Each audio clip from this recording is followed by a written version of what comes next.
आप सभी भाई बहनों को मेरा जय मसीह की। और आज हम पढ़ने जा रहे हैं 2 पतरस का 1 का 3 और 4। और आज हम जानेंगे कि हमें कैसे पता चलेगा कि परमेश्वर में हमारी बुलाहट है या आप चुने हैं या अलग किए गए हैं। आज हम वचन के जरिए से हम जानते हैं। पढ़ते हैं हम पतरस का 2 पतरस 1 का 3 और 4। क्योंकि उसकी ईश्वरीय सामर्थ्य ने सब कुछ जो जीवन और भक्ति से संबंध रखता है हमें उसी की पहचान के द्वारा दिया है, जिसने हमें अपनी ही महिमा और सद्गुण के अनुसार बुलाया है, जिनके द्वारा उसने हमें बहुमूल्य और बहुत बड़ी प्रतिज्ञा दी है, ताकि इनके द्वारा तुम उस सड़ाहट से छूटकर जो संसार में बुरी अभिलाषाओं से होती है ईश्वरीय स्वभाव के सहभागी हो जाओ। आमीन, हालेलुया। पवित्र आत्मा हमारी सहायता करें। आज हम अपने उस स्वभाव के बारे में जानने की कोशिश करते हैं जिससे हम अपनी उस बुरी अभिलाषाओं में हम पड़ते हैं और हम वहाँ से हम कैसे बाहर निकलते हैं और परमेश्वर कैसे हमारे जीवन में काम करता है। हालेलुया। हम चाहे कितना भी खुद को बदलने की कोशिश करें पर हम नहीं बदल पाते हैं। खुद बदलना भी चाहे तो हम खुद के सामर्थ्य से, खुद के बल पे और खुद की बुद्धि पर 2 से 3 दिन हम अपने आप को, अपने उस सांसारिक स्वभाव को रोक के रख सकते हैं। लेकिन फिर उसके बाद हम 2-3 दिन बाद हमारा वही पुराना सांसारिक स्वभाव आ जाता है, जिससे हम अपने आप को काबू नहीं कर पाते और हम वही पुराने स्वभाव में चल जाते। वो इसलिए कि हम अपनी बुद्धि, अपने बल को लगाते हैं। लेकिन जब हम उससे मदद मांगते हैं तो वो हमें अपनी सामर्थ्य से बदलता है, क्योंकि वो क्रिएटर है और वो जानता है कि हमारा स्वभाव कैसा है और कहाँ कहाँ हमसे मिस्टेक हुई है, किस स्वभाव के कारण हम अपने लाइफ में गिरे हैं।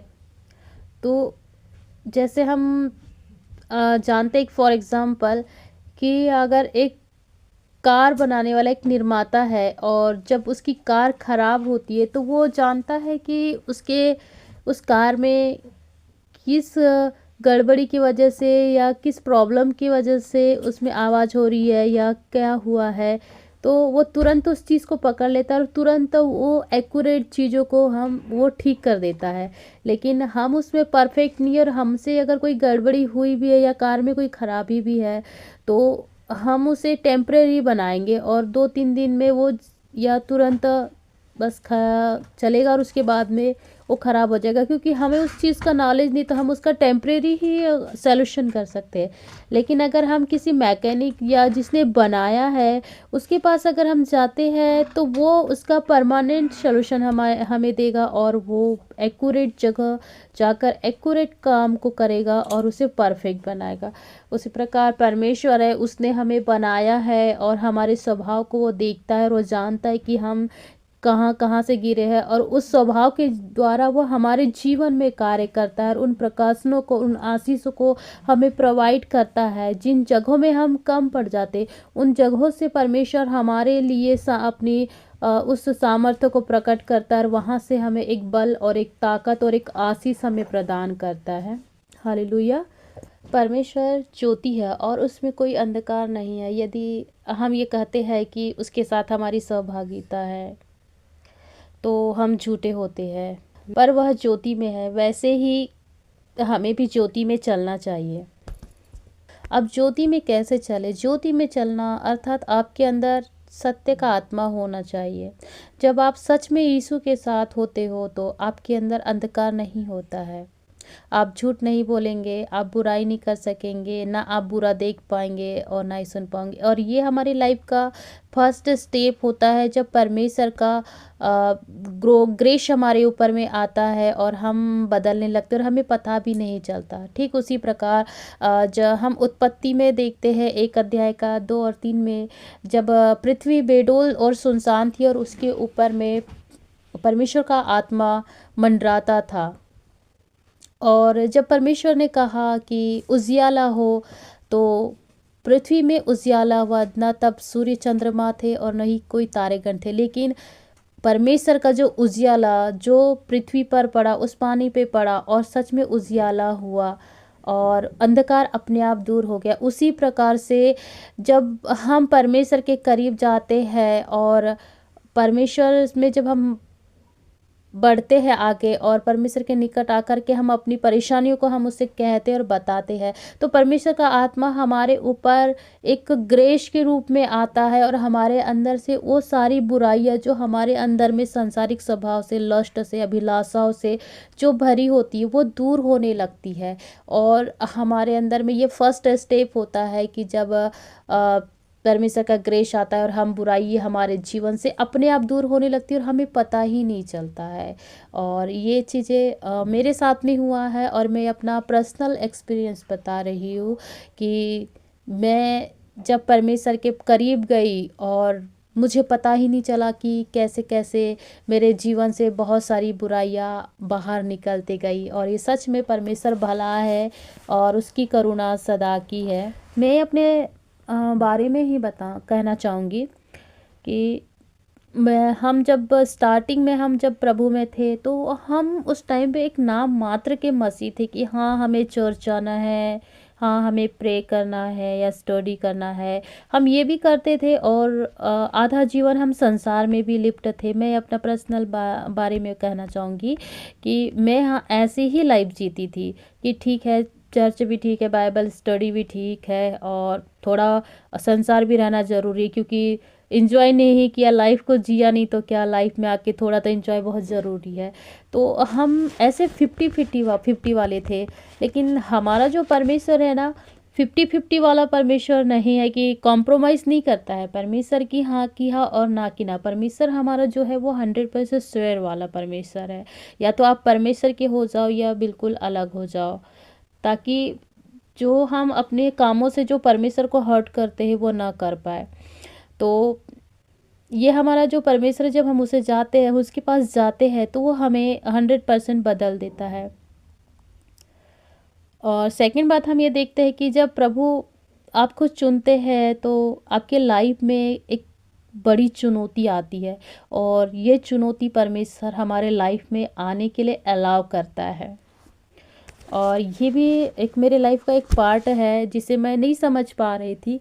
लेकिन सच में कई बार हमें आगे बढ़ना होता है तो हमें बहुत सारी चीज़ों को फेस भी करना होता है और जंगल से होके गुजरना पड़ता है। ठीक उसी की तरह जैसे इज़राइली को कनान देश जाना था तो वो जंगल पार होके गए। तो बहुत से जंगल हमारे लाइफ में भी आते हैं, आंधी तूफान, बहुत सारे लाइफ में उतार चढ़ाव और बहुत सारी परिस्थितियाँ ऐसी आती है जो हमारे सहन शक्ति के बाहर होती है। लेकिन सच में परमेश्वर हमें अपने सामर्थ्य में बनाए रखता है और बचाए रखता है।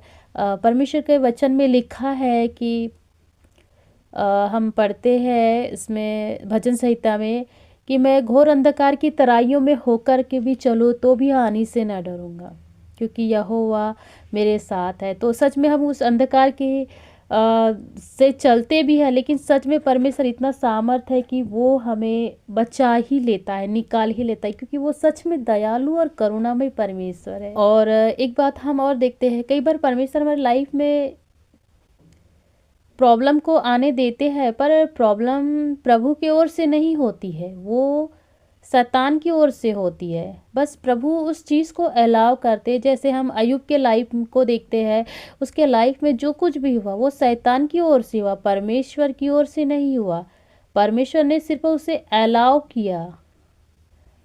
बट अब हम ये क्वेश्चन उठता है कि परमेश्वर हमारे लाइफ में ऐसा करते क्यों है, ऐसा क्यों होने देते परमेश्वर। हम एक वचन को देखते हैं, हम याकूब का 1 का 12, 13, 14 और 15 हम पढ़ते हैं।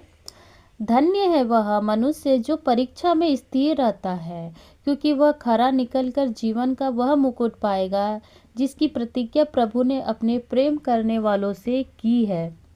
जब किसी की परीक्षा हो तो वह यह न कहे कि मेरी परीक्षा परमेश्वर की ओर से है, क्योंकि न तो बुरी बातों में परमेश्वर की परीक्षा हो सकती है और न वह किसी की परीक्षा आप करता है, परंतु प्रत्येक व्यक्ति अपनी ही अभिलाषा से खींचकर और फंसकर परीक्षा में पड़ता है। फिर अभिलाषा गर्भवती होकर पाप को जनती है और पाप जब बढ़ जाता है तो मृत्यु को उत्पन्न करता है। आमीन, हालेलुया। तो हम जो भी परीक्षाओं में पढ़ते हैं वो हम अपनी अभिलाषाओं में फंस के ही पढ़ते हैं, और सच में उसमें परमेश्वर का कहीं से भी हाथ नहीं होता है। और हम सच में हम परमेश्वर को ब्लेम करने लगते हैं कि प्रभु ऐसा है, क्योंकि परमेश्वर हमसे हर दिन बात करता है और हर दिन वो हमें सुनना भी चाहता है और वो अपनी बातों को हमसे कहता है, लेकिन हम अपनी सांसारिक अभिलाषाओं में इतना लिप्त हो जाते हैं कि हम परमेश्वर की आवाज़ को इग्नोर कर देते हैं। तो सच में प्रभु हमारा भला है, और सच में परमेश्वर हमारे लिए कभी बुरा नहीं सोचता है, वो भला परमेश्वर है। और सच में एक वचन हम पढ़ते हैं इसी में, याकूब की पत्री में 2:1 और 3 और 4 में कि हे मेरे भाइयों, जब तुम नाना प्रकार की परीक्षाओं में पड़ो तो इसे पूरे आनंद की बात समझो, और यह जानकर कि तुम्हारे विश्वास के परखे जाने से धीरज उत्पन्न होता है। पर धीरज को अपना काम पूरा करने दो, कि तुम में पूरे और सिद्ध होते जाओ और तुम में किसी भी बात की घटी ना हो। आमीन, हालेलुया। परमेश्वर इन वचनों से आपको आशीष दे, क्योंकि हम इन वचनों से हम ये जानते हैं और समझ में आता है कि सच में जब हमारे लाइफ में परीक्षा होती तो परमेश्वर हमारे लिए एक बड़ा मुकुट भी रखा होता है, उसके बाद में एक आनंद होता है, और हम उस आनंद को कभी खो नहीं सकते। और हम सदा इस चीज़ का स्मरण रखते कि हाँ, सच में परमेश्वर भला है।